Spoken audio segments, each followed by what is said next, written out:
반갑습니다. 구름 책방의 김상호입니다. 안녕하세요. 구름책방의 김현수입니다. 네, 반갑습니다. 우리 그리스도인을 위한 서양 철학 이야기 벌써 네 번째 시간이네요. 오늘 다룰 장은 7장과 8장입니다. 7장은 르네상스와 종교개혁이라는 이름이 붙어 있고 8장은 초기 근대 철학이라고 되어 있어요. 전환기죠, 전환기. 네, 철학의 역사가 그야말로 거대한 전환기를 맞은 시기라고 할 수 있습니다. 네, 우리가 지난 시간에 이제 봤던 영상에서는 중세와 관련된 이야기를 좀 했습니다. 그래서 중세 철학의 특징은 종합이다라고 그때 이제 이야기를 했었는데요. 네, 무엇과 무엇의 종합이냐면 이성과 신앙과 이성. 신앙, 그죠? 이 두 가지가 조합을 하려고 애썼던, 그런데 중세 말로 가면서 결국 그게 다시 이제 분리가 이루어졌던 그런 시기가 중세라고 했었죠. 네, 오늘 네. 이제 그렇게 미묘한 이 관계가 약간 좀 이제 거리가 뒀던 그것들이 이제 어떻게 됐는지를 오늘 책을 통해서 좀 살펴봤으면 합니다. 가장 핵심이 되는 거는 신앙으로부터 분리된 자율적 이성이 근대에 출현했다. 음. 그래서 근대는 이성의 시대다. 이렇게 보면 될 것 같습니다. 음. 먼저 이제 르네상스 이야기를 좀 해봐야겠는데요. 르네상스 많이들 이야기는 들어봤을 텐데 르네상스가 뭐죠? 영어로는 이제 재생이라고 하는데요. 리버스. 여기서 말하는 재생은 고대 그리스의 인문주의 문화의 재생이라고 보면 될 것 같습니다. 그래서 음. 우리가 다시금 고대 그리스 시대에 꽃피웠던 인문주의 문화로 돌아가자는 어떤 문예 부흥 운동이 르네상스라고 보시면 될 것 같습니다. 인문주의 하면 이제 휴머니즘이라고도 네. 이야기하는데 이게 약간 좀 차이가 있죠. 그냥 우리가 흔히 이야기하는 휴머니즘, 사람을 사랑해야지 뭐 이런 거랑은 조금 이제 감상적인 측면과 조금 다른 정의가 이제 있는 거죠. 책에 이제 한 구절 이런 구절이 있는데요. 인문주의의 특징적 강조점은 고전적 그리스와 라틴 저자들에 대한 연구였다. 인문주의자들은 이 텍스트를 해석하는 규칙을 고안하고 수사학과 글쓰기에서 로마 작가들을 모방하기를 장려했다. 그들은 수사학, 시, 역사, 윤리에 집중하여 인문학이라는 용어를 만들었고, 그리하여 그들 스스로를 인문주의자라고 불렀다. 뭐 이런 내용이 있습니다. 네. 그러니까 한마디로 르네상스 시대의 인문주의란 고대 그리스의 텍스트들을 복원하고 재해석하는 작업이라고 보면 음. 될 것 같습니다. 그러면 이제 그 고대 그리스 저자들의 텍스트 내용이 뭐냐면 대부분 그 플라톤 철학과 아리스토텔레스 철학의 주석이라고 보면 될 것 같아요. 그리고 이제 그 르네상스 그 시기에 이 종교 개혁이 또 일어납니다. 그래서 오랫동안 그 어떤 교회 조직, 가톨릭 체제에 눌려왔던 그 욕구들이 네. 분출되었던 시기가 이제 종교 개혁이었죠.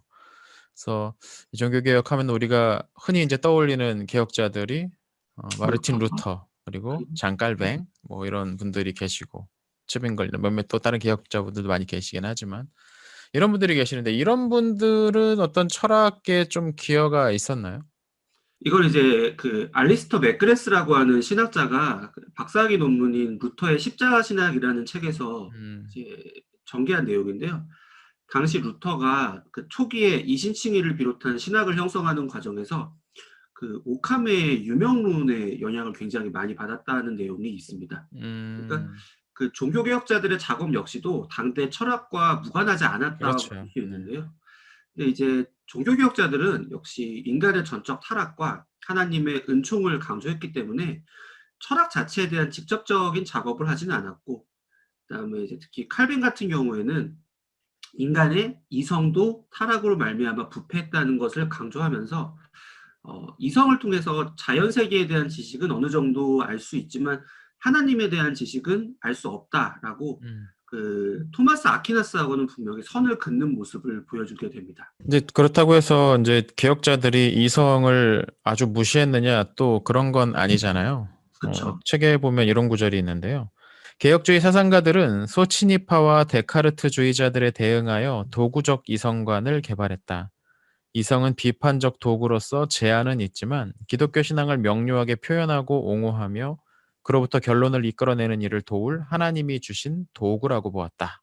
이성을 어떤 멀리하고 죄악시하는 것이 아니라 하나님이 우리에게 주신 선한 도구로 인식하고 다만 그것을 어디까지나 성경의 진리 아래에 종속시키려는 태도가 특히 그리스도인으로서 철학을 탐구하는 데 있어서 굉장히 중요한 태도인 것 같습니다. 네. 그러니까 이제 르네상스와 종교개혁 이 시기는 뭔가 새로운 철학적 엄청난 기여가 그 자체로 나온 건 아니지만 그런 네. 것들을 나중에 이제 나오게 만들 만한 준비 작업이었던 그런 기간이다라고 생각해 볼 수 있을 것 같습니다.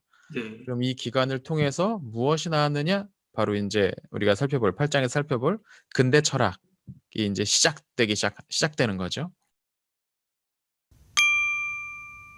자 그러면 인제 근대로 들어가 보면 근대 철학의 시작은 누구라고 할 수 있을까요?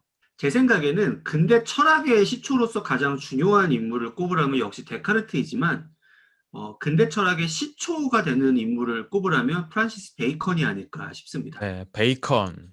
그래서 베이컨의 가장 중요한 기여는 과학과 철학의 방법론을 새롭게 정립한다는 데 있는데요. 이제 기존의 방법론은 연역, 그러니까 먼저 일반화된 원리를 세우고 그것으로부터 개별적인 진리로 나아가는 방법을 취했다면 베이컨은 과학의 방법은 귀납이 되어야 됐다라고 제시한 인물입니다. 귀납적 방법에 대해서도 잠깐 설명을 좀 해 주셔야 되는데요. 그러니까 귀납적인 방법이라는 것은 뭐냐면 개별 사례를 관찰하고 탐구하고 함을 통해서 이제 일반적인 결론으로 나아가는 거죠. '세상은 이런 곳이다.'라고서 그냥 딱 얘기하고서 그것을 예. 기술하는 게 아니고 야 이것도 해 보고 이것도 관찰해 보고 저것도 연구해 보고 하다 보니까 '아 세상은 이런 곳이다.'라고 순서가 이 바탕에서부터 점점점 올라가서 체계를 세우는 그런 모양이 인제 귀납이라는 거죠. 연역이라는 방법은 어떤 특성을 가지고 있냐면 이미 일반적으로 확립된 전제에서 결론을 도출하는 방법이기 때문에 베이컨은 이러한 연역을 통해서는 우리가 세계에 대한 지식의 확장에 이르지 못하다고 본 거예요. 아는 것만 철학에서는 나오니까. 그래서 이걸 동어 반복적 진술이다. 음. 토톨로지라고 하는데요. 반면 귀납은 구체적인 개별 사례를 관찰해서 결론에 투사하는 것이기 때문에 사실 사례라는 것이 항상 꼭 들어맞지가 않잖아요. 그래서 틀릴 가능성이 존재하지만 귀납이라는 방식을 통해서만 우리가 세계에 대한 새로운 지식을 것을. 확장할 수 있다고 음. 본 것입니다.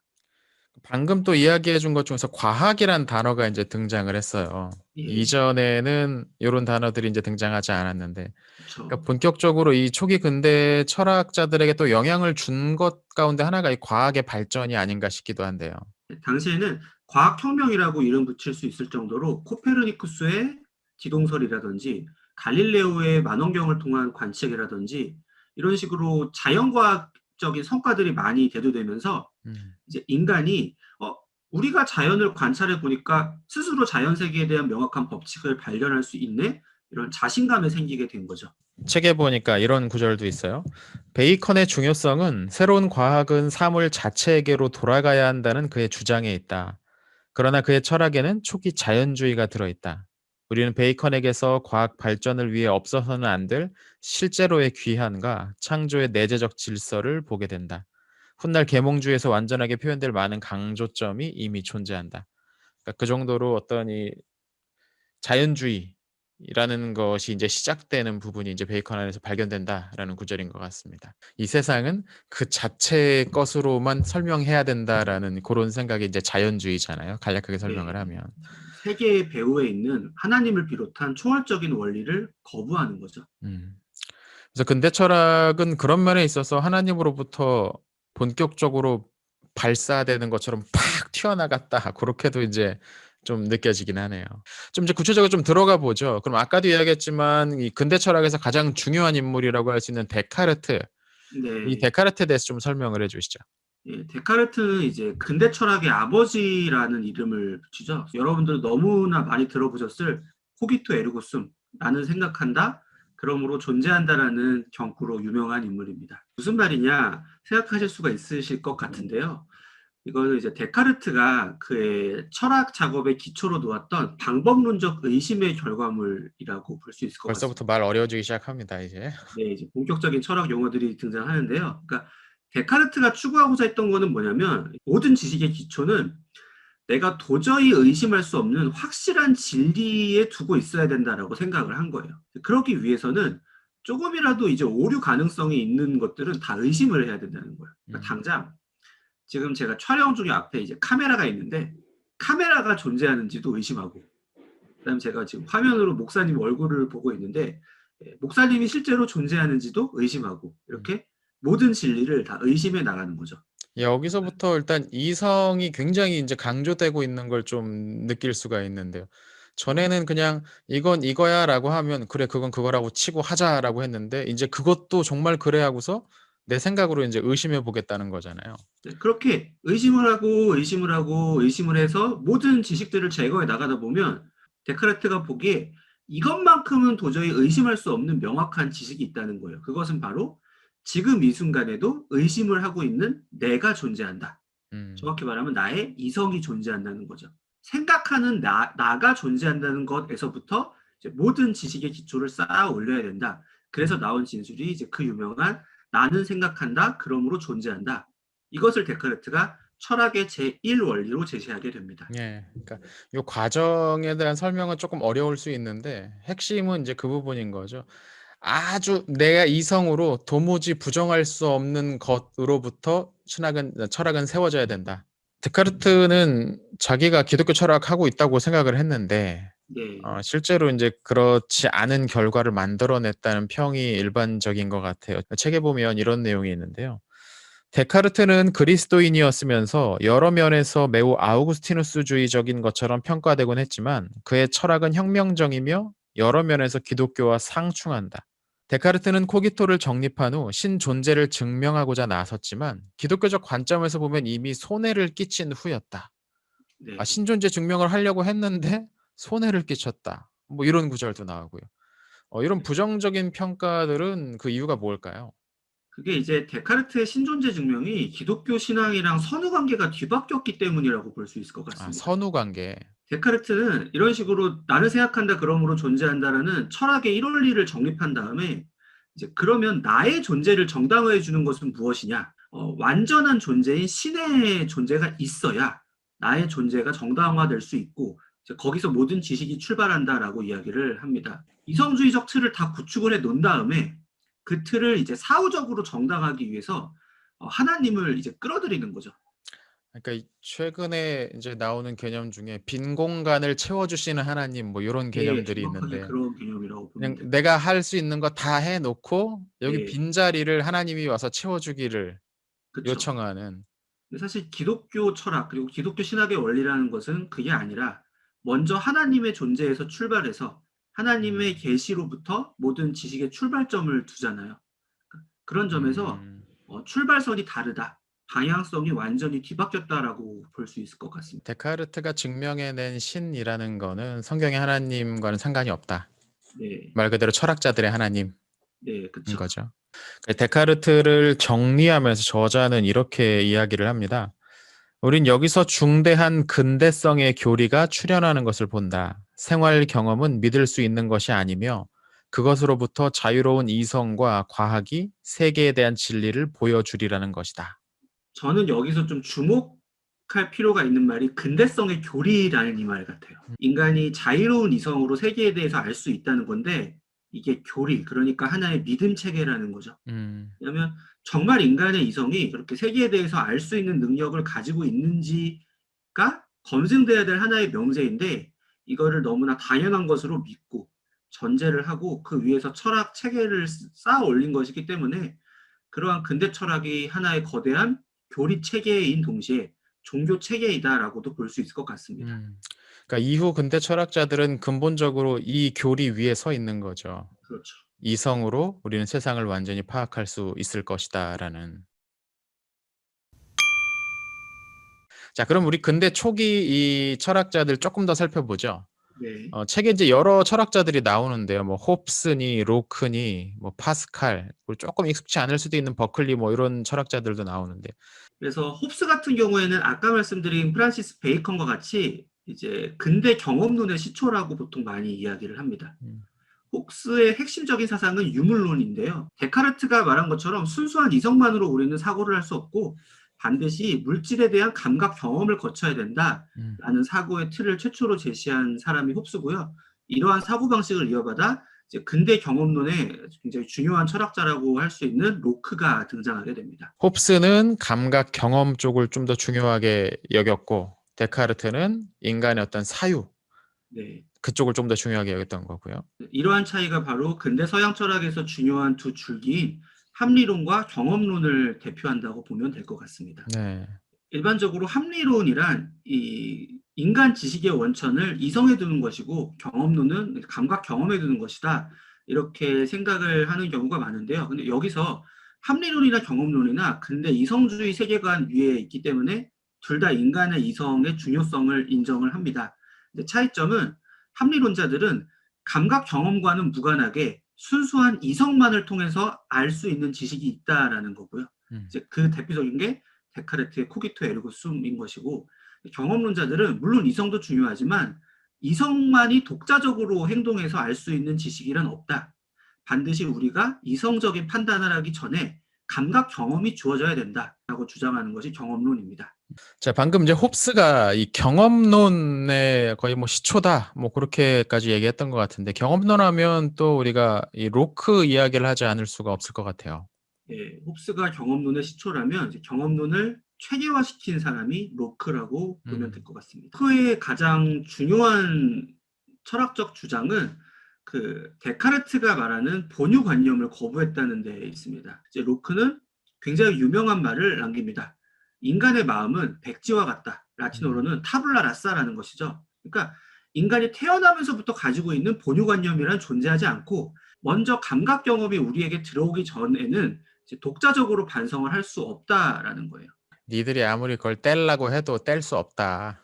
그 네. 얘기네요. 경험론적 사고방식의 시초를 홉스가 제시했다라고 한다면 구체적으로 그 메커니즘을 정립한 사람이 이제 로크이고, 그러한 경험론의 최종 결론을 통해서 철학적인 의미를 산출한 사람이 이제 다음 시간에 살펴볼 영국 경험론의 완성자 데이비드 휴미라고 보면 될 것 같습니다. 그럼 이제 근대 초기 철학자들은 신앙을 어떻게 여겼는지 이 부분을 조금 살펴봤으면 좋겠어요. 이제 먼저 굉장히 중요한 사실이 그 합리론 철학자가 됐건 경험론 철학자가 됐건 철학적 작업을 할 때 하나님 개념을 끌어들이지 않은 철학자가 단 한 명도 없다는 사실입니다. 로크가 경험론의 어떤 메커니즘을 정립한 이후에 이제 조지 버클리가 등장을 하게 되는데요. 이제 버클리는 로크에서 한 발 더 나아가서 물질적인 것조차도 이제 관념으로, 우리가 지각하는 관념으로 해석을 하려고 합니다. 그래서 유명한 말이 이제 존재하는 것은 지각되는 것이다라는 말이 있는데요. 우리가 관념으로 지각하지 않는 대상은 존재하는 것이 아니다라는 이제 로크에서도 훨씬 더 극단적으로 나아간 주장인 거죠. 지각되지 않는 것은 존재할 수 없다라는 이야기는 뭐 그런 거죠. 우리가 한 번도 가보지 못한 외국의 어떤 동네가 있는데 네, 그건 당연히 가보지도 못했고 뭐 텔레비전 이런 걸 접해보지도 못했어요. 우리는 거기에 대해서 아무런 지각됨이 없을 텐데 그럼에도 불구하고 거기 뭔가 있지 않느냐라는 반론이 나올 수 있는 거죠. 그렇죠. 이제 바로 그러한 반론에 대해서 버클리가 하나님을 끌어들여서 답변을 하게 됩니다. 무슨 음. 말이냐면 내가 한 번도 지각해 본 적 없는 대상이라도 하나님의 관념이 그것을 지각하고 있기 때문에 존재한다라는 거죠. 그러니까 뭔가를 데카르 지각해야만 존재한다는 얘기를 강력하게 하려다 보니까 우리가 지각할 수 있는 것이 한계가 있고 그 많은 것들을 유지시키는 게 하나님의 관념이다. 예, 결국 예. 이것도 이제 갭을 메우기 위해서 하나님을 끌어들인 거죠. 음. 그다음에 이제 합리론 전통에 있던 철학자의 스피노자 같은 경우에는 이제 하나님 개념을 자기식대로 재해석해서 음. 하나님은 곧 자연이다. 그래서 범신론적으로 하나님 개념을 해석하게 됩니다. 왜 스피노자가 범신론을 주장했을까? 범신론에 이르렀을까? 요건 뭐 책에 나오는 건 아닌데 좀 생각을 해 보면 하나님을 자연으로 만들어 놓으면 하나님도 완전하게 이해할 수 있는 존재가 되어 버리거든요.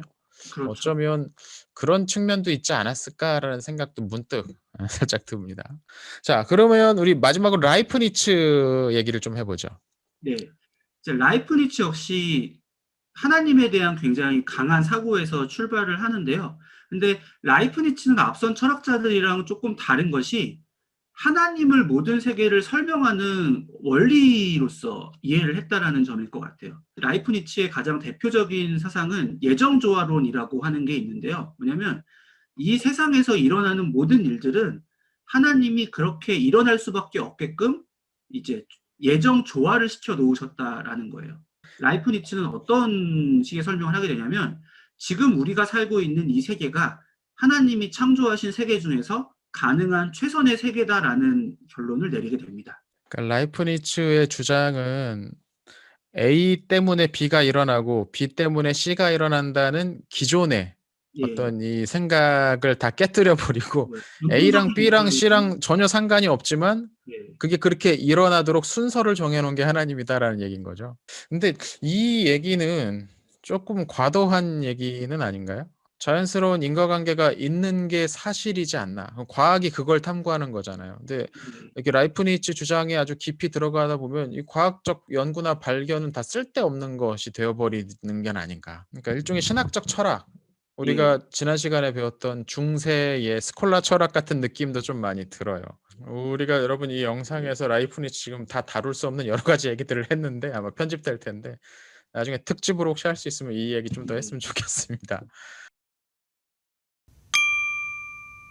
자 그럼 정리를 한번 해 보죠. 오늘 배웠던 이 철학자들을. 처음에는 이제 하나님과 분리된 자율적 이성의 토대 위에서 철학적 작업을 하려고 시도했지만 결국 그 작업을 시도했더니까 각자 부족한 간격들이 발견되고 그 간격을 메우기 위해서 다시금 하나님의 개념을 요청할 수밖에 없었던 거죠. 음. 근데 문제는 그렇게 요청된 그들의 하나님이 과연 성경에서 말하는 하나님과 일치하는지는 우리가 조금 비판적으로 생각할 여지가 있는 것 같습니다. 자 우리가 다시 큰 문맥을 쪼끔 잡아 보면요. 우리 중세 철학자들이 신앙과 이성을 조합하려고 했다가 떨어졌다. 근데 근대 초기에서 르네상스와 근대 초기를 지나면서 이제 신앙 부분을 쪼끔 날려 버리고 이쪽에 집중하면서 철학을 했던 것 같은데 실제로 보니까 이게 여기 밑에 깔려 있더라. 어떤 그런 네. 그림으로 설명할 수 있을 것 같습니다. 그래서 제가 생각하기에 이 오늘 살펴볼 초기 근대 철학이 주는 중요한 교훈은 신앙과 철학 그리고 신학과 철학은 아무리 분리하려고 노력해도 결국 분리할 수 없는 관계를 지니고 있다라는 것이 아닐까 싶습니다. 오늘은 우리 르네상스와 종교개혁 그리고 근대 초기 철학에 대해서 살펴봤습니다. 내용이 오늘 쪼끔 어려우셨을 것 같은데요. 여러분 포기하지 마시고 끝까지 우리 같이 영상 시청하시면서 공부해 보시면 좋을 것 같습니다. 오늘 내용이 좋으셨다면 구독과 좋아요, 알람 버튼 눌러 주시고요. 다음 영상에서 찾아뵙겠습니다. 감사합니다.